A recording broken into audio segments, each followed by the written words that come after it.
그들이 조반 먹은 후에 예수께서 시몬 베드로에게 이르시되 요한의 아들 시몬아 내가 이 사람들보다 나를 더 사랑하느냐 하시니 이르되 주님 그러하나이다. 내가 주님을 사랑하는 줄 주님께서 아시나이다.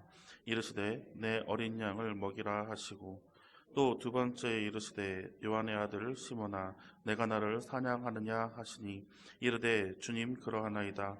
내가 주님을 사랑하는 줄 주님께서 아시나이다.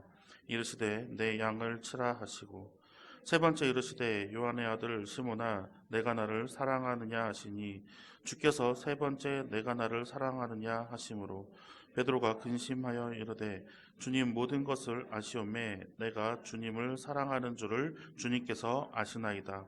예수께서 이르시되 내 양을 먹이라. 내가 진실로 진실로 내게 이르노니 내가 젊어서는 스스로 띠띠고 원하는 곳으로 다녔거니와 늙어서는 내 팔을 벌리리니 남이 내게 띠띠우고 원하지 아니하는 곳으로 데려가리라. 아멘. 점점 찬양 예배 자리에 많이 나오시는 우리 성도님들께 감사를 드립니다. 항상 하나님의 말씀을 묵상하시며 또 그 안에 뜻을 찾으시며 또 거기에서 하나님께서 우리에게 무엇을 원하시고 우리에게 어떤 것을 말씀하시는지 들으시는 하루하루가 되시기를 간절히 소망합니다. 용서라는 개념을 우리가 한번 생각해 보려고 합니다. 용서는 과연 하는 것이 쉬울까요? 아니면 받는 것이 쉬울까요? 예전에 제가 어렸을 때 이제 할아버지가 돌아가시고 난 다음에 앨범을 이렇게 본 적이 있어요. 저희 할아버지가 원래 이제 경상도 영천에서 계시다가 올라오셨습니다. 올라오셔서 영화를 하셨어요. 근데 이제 다 망하시고 이렇게 따로 이렇게 집만 하나 이제 남겨서 이제 살게 되었는데 그때 저희 할아버지가 영화 하셨을 때에 영화 배우들이랑 참 여기저기 많이 다니면서 사진을 찍으셨더라고요. 그 앨범을 이제 돌아가시고 난 다음에 저한테 이제 보여주셨는데 앨범을 이렇게 보다 보니까 편지가 하나씩 있어요. 근데 그 편지에 그때 당시에는 제가 알아듣기 어려운 이게 무슨 말이지? 라고 생각하는 한문이 적혀 있는데 모든 편지 봉투마다 똑같은 한문이 적혀 있어요. 그래서 할머니 이건 뭐예요? 그랬더니 네 할아버지가 놀러 나갈 때마다 나한테 써준 거야 라고 얘기하시는데 거기에 뭐라고 써 있냐면 유분 자원 방래하니 여불 낳고라 라고 써 있습니다. 네. 어떤 말이냐면 벗이 멀리서 찾아왔는데 내가 어찌 기쁘게 안 나갈까? 이 말만 써놓고 나가시는 거예요. 근데 할아버지가 글씨를 너무 잘 쓰세요. 저도 이제 저 어렸을 때 할아버지 이제 글씨 붓글씨 써주시는 것을 몇 번 보고 또 저희 가운 경시대회에서 전국에서 2등할 정도로 할아버지가 글을 정말 잘 쓰셨거든요. 그거를 하나 휘갈기고 나가시는 거예요. 밖으로 놀러. 그래도 이제 그렇게 놀러 나가시고 들어오시곤 했습니다. 왜 그랬나 했더니 결혼한 후배들이 저한테 그런 얘기를 가끔씩 합니다. 형, 허락보다 용서가 빨라요. 그런 얘기를 해요. 이게 부인한테 무언가를 구하기 위해서 나 이것 좀 사면 안 돼? 라고 이야기하면 싸움으로 번진답니다. 다투게 된다고 그래요. 서로 허락도 안 하고 사고 싶고. 근데 미리 질러놓고 미안해. 샀어. 라고 용서를 구한다는 것이죠. 그것이 훨씬 빠르다는 거예요. 이거를 봤을 때 용서가 더 빠른 것 같아 보이는데 편해 보이는 것 같습니다. 용서를 구하는 것이 용서를 하는 것보다 더 쉬워 보이는 것 같아요. 오늘도 이런 이야기를 이제 할 때에 관계의 회복이라는 것, 서로 틀어진 관계를 회복시키는 방법들 중에 하나가 바로 용서일 것입니다. 어떠한 사람이 누구에게 상처를 주었고 어떠한 사람이 누구에게 상처를 받았습니다. 그러므로 인해서 관계가 안 좋아지게 되죠. 그때에 그거에 대한 용서를 구하고 또 그것에 대한 용서를 받아줌으로써 그 관계가 회복될 수 있을 것입니다. 그런데 그 잘못된 관계를 회복하기 위한 그 용서의 과정이 어떠한 것입니까? 내가 무엇을 잘못했는지를 알아야 되는 거지. 내가 이 사람한테 어떤 상처를 주었는가라는 것을 알아야 됩니다. 예전에 제일 무서웠던 게 사귀었던 여자친구들이 물어보니까 오빠 나한테 무슨 잘못한 거 있어? 라고 물어보면 참 진짜 할 말이 없어요. 어디부터 얘기해야 되는 거지라는 생각이 들어서 막 그때부터 고해성사를 막 하기 시작하는데 막 다 나오죠. 그러면 이제 저는 이제 천하에 둘도 없는 나쁜 놈이 되어서 막 반성문도 쓰고 잘못했다고 싹싹 빌어야 할 정도까지 이야기를 하게 됩니다. 내가 뭘 잘못했는지를 알아야 그 잘못을 상대방에게 용서를 구하겠죠. 그 용서를 구하는 것 자체가 가장 그 내가 무엇을 잘못한 것 자체가 관계를 회복할 때의 중요한 일이라고 합니다. 우리가 이 관계를 회복하기 위해서 이제 처음에 용서라는 것을 우리가 찾아볼 때에 용서할 수 있는 준비가 되었는가라는 것을 우리가 첫 번째로 찾아보려고 합니다. 용서할 준비가 되어 있습니까? 라는 것. 용서받을 준비가 되어 있습니까? 라는 것입니다. 딜라이 라마는 이러한 말을 했습니다. 관용을 실천하는 데에는 자신의 적이 가장 훌륭한 선생이다. 내가 관용을 베푸는 것을 실천할 때는 내 자신이 정말 싫어하는 사람, 내 자신이 적으로 생각하는 사람, 원수로 생각하는 사람이 가장 훌륭한 선생이다 라는 이야기를 합니다. 오늘 우리가 본문의 말씀을 한번 보려고 합니다. 오늘 본문의 말씀에는 어떠한 것이 나오죠? 예수님과 그의 제자들입니다. 예수님과 제자들의 관계를 우리가 살펴볼 때에 예수님과 제자들은 3년 동안 동거동락한 사이예요. 예수님의 모든 이적들을 바라봤고 예수님께서 말씀을 선포할 때에 가장 가까운 자리에서 지켜봤습니다. 그리고 예수님께서 십자가에 달려서 돌아가셨을 때는요. 그것도 제자들이 가장 가까운 자리에서 지켜봤을까요? 성경에 따르면 요한 빼고는 아무도 그 자리에 있지 않았습니다. 우리가 한번 그 말씀을 한번 찾아볼 겁니다. 요한복음 19장 26절의 말씀을 우리 한번 같이 읽어보겠습니다.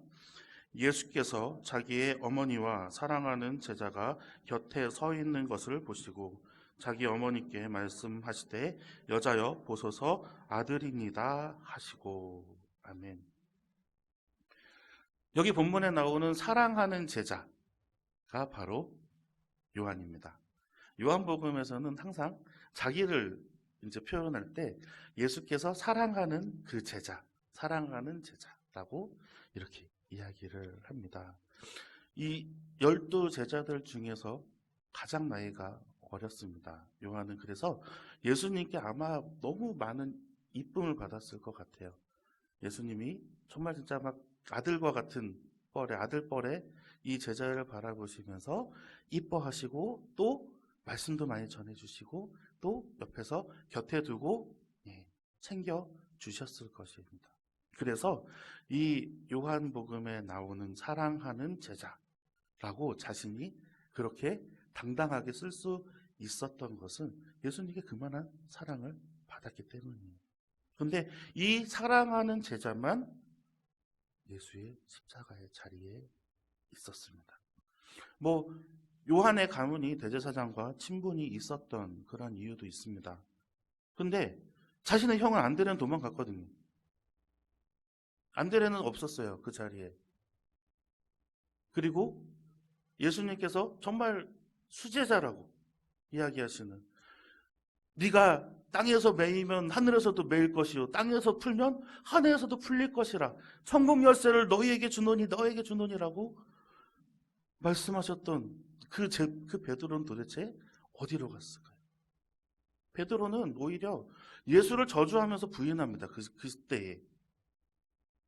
그리고 도망가죠. 막 어떤 성경에는 또 알몸으로 도망간 청년도 있다고 하죠. 이 제자들이 다 뿔뿔이 흩어져 있었어요. 그래서 오늘 이 본문에 나와 있는 이 식탁의 자리, 지금 밥 먹는 자리, 정말 3년 동안 수도 없이 같이 밥을 먹었을 그 자리가 이 제자들에게는 정말 남다른 자리가 될 수밖에 없습니다. 예수님께서 갈릴리 호숫가에 오셔서 이 제자들을 바라보시고 배 오른편에 그물을 던지라라고 이야기하시고, 또 예수인 줄 알아보고 제자들이 거기서 뛰어왔으나 자신이 무슨 짓을 했는지, 또 자신들이 어떠한 행동을 했는지 이제 기억이 났어요. 밥 먹는 자리에서 서로 아무 말도 할 수가 없습니다. 예수님께서 친히 차리시고 또 너희에게 물고기가 있느냐 물어보시고 또 물고기까지 다 같이 구워서 그것도 떼어서 나눠주세요. 그런데도 불구하고 이들이 아무 말도 할 수가 없었던 것은 잘못한 게 있는 거죠. 이게 애매한 것도 아니에요. 애매해서 예수님 제가 도대체 무슨 잘못을 했는지 알려주세요. 막 이렇게 뭐 심각하게 어려운 것도 아니에요. 내가 무엇을 잘못했는지 너무 잘 알고 있어요. 예수님이 나한테 뭐라도 한마디만 해주시면 내가 지금 밥 먹다 말고 그냥 내가 무릎 꿇고라도 내가 땅바닥에 머리를 찧어서라도 내가 참 사죄하고 싶은데, 정말 내가 어디 쳐다도 볼 수 없이 너무나도 민망하고 너무나도 죄송스러운 그 마음에 밥이 입으로 넘어가는지 코로 넘어가는지 그렇게 알 수도 없을 정도로 어색한 식탁의 자리입니다. 왜 나를 부인했느냐? 왜 나를 배신했느냐? 라고 물어보시면 오히려 내 마음이 편할 텐데, 예수님께서는 말없이 제자들을 위해서 식탁을 차리십니다. 요한복음 21장 12절과 13절의 말씀입니다. 우리 한번 같이 읽어보겠습니다. 예수께서 이르시되 와서 조반을 먹으라 하시니 제자들이 주님이신 줄 아는 고로 당신이 누구냐 감히 묻는 자가 없더라. 예수께서 가셔서 떡을 가져다가 그들에게 주시고 생선도 그와 같이 하시니라. 아멘. 예수님께서 돌아가시기 전과 다름없는 식탁입니다. 변한 게 없어요. 예수님 같이 먹는 자리입니다. 예수님께서 친히 떡을 떼시고 또 생선도 그들에게 나누어 주시는 그 모습을 제자들은 가만히 지켜보고 있습니다. 너무나도 죄송한 마음이죠. 우리가 한번 예수님의 이 마음을 한번 헤아려 보고자 합니다. 예수님께서는 이들의 마음에 어떠한 마음이 있는지 이미 알고 계셨을 겁니다. 이들의 심중을, 마음의 중심에 어떠한 마음이 있는지 이미 다 아시는 예수님께서는 이미 육신의 모습을 버리고 다시 살아나셨을 때는 신성한 모습으로 그들에게 나타나셨기 때문에 그들이 무슨 생각을 하고 있는지 어떠한 마음을 품고 있는지 이미 알고 계셨습니다. 그리고 그들에게 이미 용서할 준비가 되어 있으셨습니다. 정말 눈에 보기도 싫은 사람을 밥을 차려줄 수 있을까요? 정말 원수 같은 사람을 그 앞에 놓고 같이 식사를 할 수가 있을까요? 정말 진짜 내가 용서할 수 없겠다라고 하는 사람, 정말 내가 정말 싫어하는 사람, 정말 나한테 좋은 영향을 끼치지 않아서 내가 이제 앞으로 만날 것 같지도 않은 사람을 내가 굳이 만나서 식탁을 같이 나누실 수 있겠습니까? 식탁이라는 것이 그렇게 참 오묘합니다. 밥을 같이 먹는다는 것도 그렇게 참 신기합니다. 내가 같이 밥을 먹고 또 같이 생활을 하다 보면 하루, 이틀, 3일, 4일, 한 달, 1년 지나고 나면 피를 나누지 않아도 같이 마치 가족과 같은 그러한 유대감을 얻을 수가 있습니다. 이미 가족이 되어버린 이 예수님과 제자들, 다시 식탁을 마주할 때에 어느 누구에게는 용서할 준비가 되어 있었고 또 어느 누구에게는 용서받을 용기가 생기게 된 것입니다. 우리가 관계를 회복할 때 두 번째로 할 수 있는 것, 사랑을 확인하면서 회복을 기대하는 것입니다. 내 안에 그 사람에 대한 사랑이 남아있을까? 내 안에 그들에 대한 내 사랑이 남아있을까? 우리가 그것부터 살펴보아야겠죠. 나 사랑이 남아있나? 그들에 대한 애착이 남아있나? 그들에 대한 아쉬움이 남아있나? 내가 제자들에 대한 사랑이 남아있나? 오늘 말씀 15절에서 17절의 말씀을 우리 한번 같이 읽어보겠습니다. 그들이 조밥 먹은 후에 예수께서 시몬 베드로에게 이르시되 요한의 아들 시몬아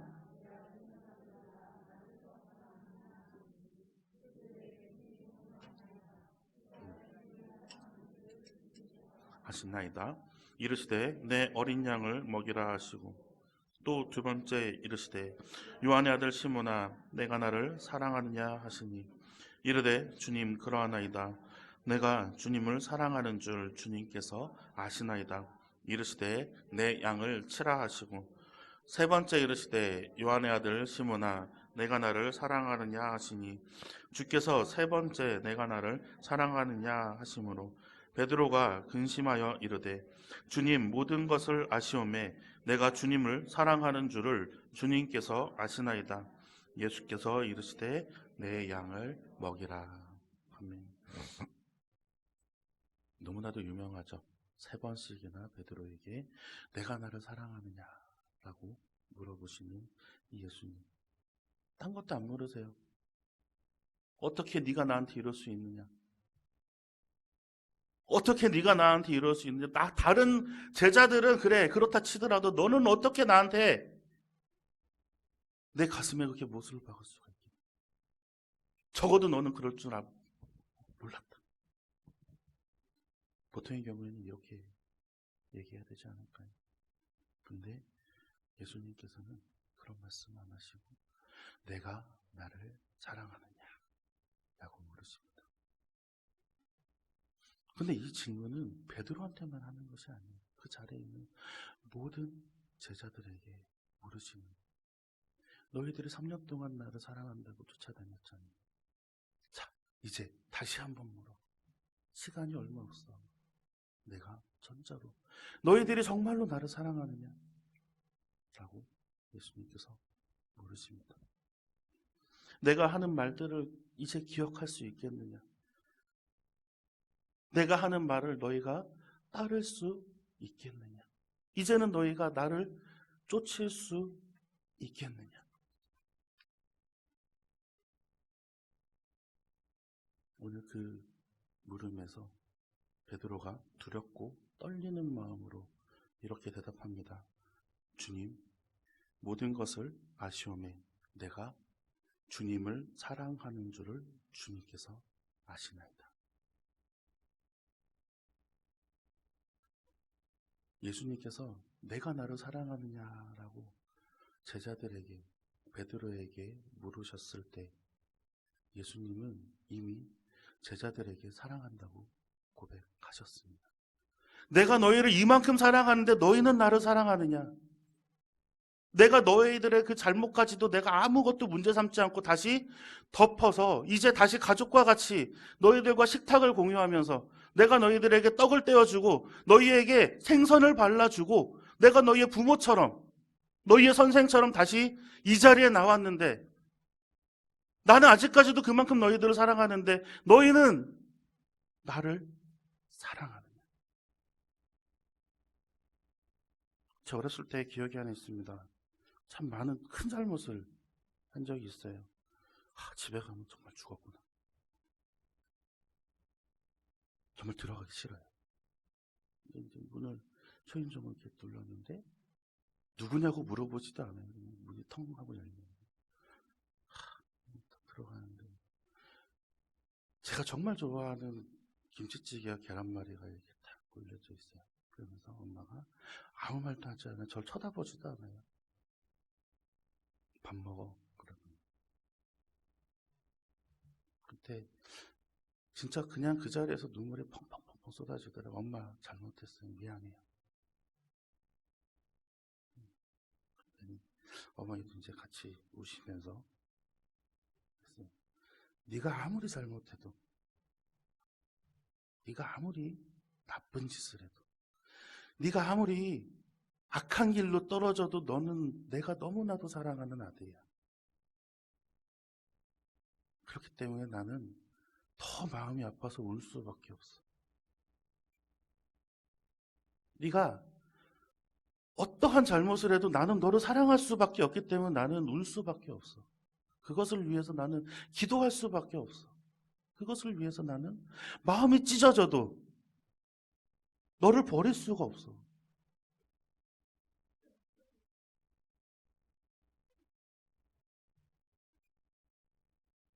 우리 예수님도 같은 마음 아니실까요? 아무리 내가 예수님을 부인하고 내가 예수님을 떨쳐버리려고 하고 내가 어떻게든 말 안 듣고 도망가려고 해도 예수님께서 나를 너무나도 사랑하시기 때문에 너를 부인할 수가 없어. 너는 나를 부인을 해도 나는 너를 부인할 수가 없어. 너를 모른다고 할 수가 없어. 내가 마음이 너무나도 찢어져도 차라리 너를 모른다고 하면 그 마음이 찢어지지는 않을 텐데 내가 너를 너무나도 사랑하기 때문에. 그래서 다시 한번 물어볼게. 너는 나를 사랑하니?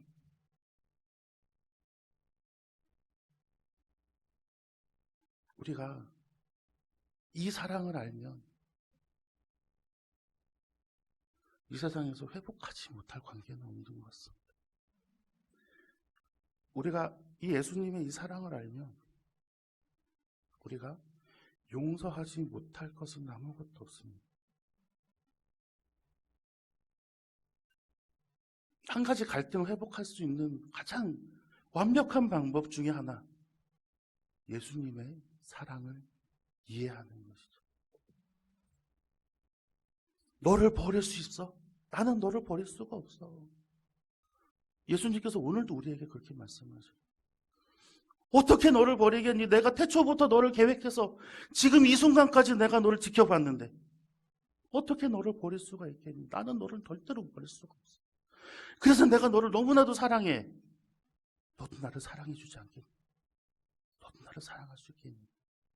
라고 말씀하시는 우리 예수님 앞에 우리가 다시 한번 관계를 회복하며 또 용서할 준비를 가지며 우리가 정말 주님 안에서 정말 아름다운 사랑을 나누는 원통교 성도님들 되시기를 간절히 소망합니다.